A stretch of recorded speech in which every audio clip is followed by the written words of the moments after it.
Hey everybody, hope your first 2 days of e-learning went well. Just a short video here to kind of support what we were talking about, build on that from Thursday and Friday. Mrs. Mark's PowerPoint, excellent PowerPoint. Talked about, with the first question that you had there is, what factors go into our seasons being our seasons. And the big one that I want to talk about is, Earth's tilt. So I'm going to use this ball for my kids. The tape going around there, that's going to be the equator for here, and I'm going to show you real quick why the tilt is so important. So if the Earth wasn't tilted, so we're right in there, I'm right in line. I got a light just to the off here, being the sun. Let me move this over here just a little bit, angle it so you can see it a little better. There you go. All right, you can see it here. It's right in line with it. That's called the plane. Picture like a bed sheet spread out. It would cut right through the middle of my light bulb and the ball, or the sun and the earth.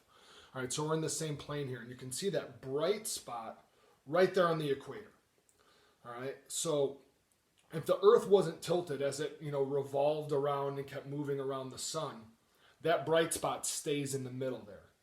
All right, that bright spot stays in the middle. So you'd always get the most direct sunlight at the equator. And our seasons would never change. We'd always have like the same basic seasons because you're getting the same amount of sunlight all year long as you move across there. That bright spot stays on the equator, and we're always getting that same amount of sunlight.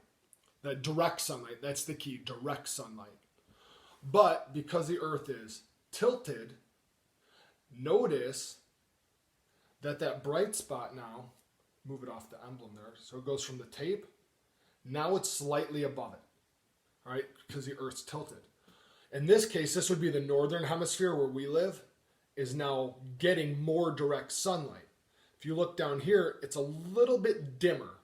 It's still getting sunlight, but it's a little bit dimmer. It's less direct sunlight, all right? When we're getting our most direct sunlight, that's summer. When you're down here in the southern hemisphere, the opposite, where it's a little bit less sunlight, direct sunlight, that's their winter. That's why our seasons are opposite. It's all based on this idea of direct sunlight. All right?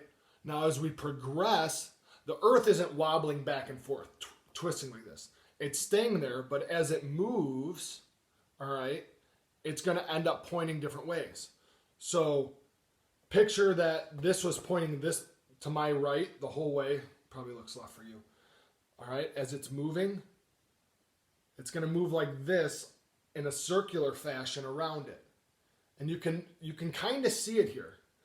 All right? As it comes into view, that bright spot's up here, but as I move more and more and more into this plane, it starts to sink below it. So if that was the case right now, all right, we are entering into fall while they're starting to get a little bit more direct sunlight. They'd be entering into spring in the southern hemisphere. And this pattern moves on and on. So I'm just going to do a quick rotation. So I'm going to point the axis towards me for this one. So as I move here, you'll notice, all right, that bright light starts to shift a little bit more towards the bottom. We're in winter right now. In fact, when I'm straight on, all right, we're straight on, that's our winter solstice when it's lined up, about December 21st. All right, of every year. Some years December 22nd. All right. When it's flipped the other way, all right, we're coming up on this June 21st. All right, June 22nd, I think this year because of leap year. All right, would be our summer solstice. One of the things on the PowerPoint there. Likewise, when we're perfectly even, that direct sunlight is perfectly on the equator. That's going to be what we call an equinox. Daylight is even on both hemispheres in this, and I have it way too tilted. It's like 20 degrees-ish. It's right about here, all right? But we're right in line. So that's why we have seasons. It's because the amount of direct sunlight is changing, all right? It's changing.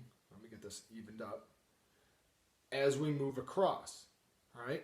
There's more direct sunlight up here than there is down here. It's also why on the poles, now, no matter where we move, it's going to be like 24 hours of sunlight at the North Pole during that summer solstice.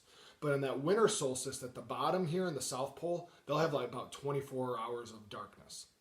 All right? Hope that helps clarify up that why tilt is so important for us and why we have seasons. Because if it wasn't, that direct sunlight never changes. Oh, one other thing. I totally forgot. I was about to stop this. Great thing the PowerPoint pointed out was the fact that on the equator, seasons don't really change much. There's not much difference between this and that. That's why if you live around the equator, your weather, your seasons aren't very pronounced. But the further away you get, you can get huge swings in temperatures. I mean, just think of what we have. We have some years where we go from 100 degrees at the hottest to, we're in the negative 10s and 20s, all right, at our coldest. So the further away, that's why you get big seasonal changes. But by the equator, don't see that. All right, hope that helped. Talk to you guys later.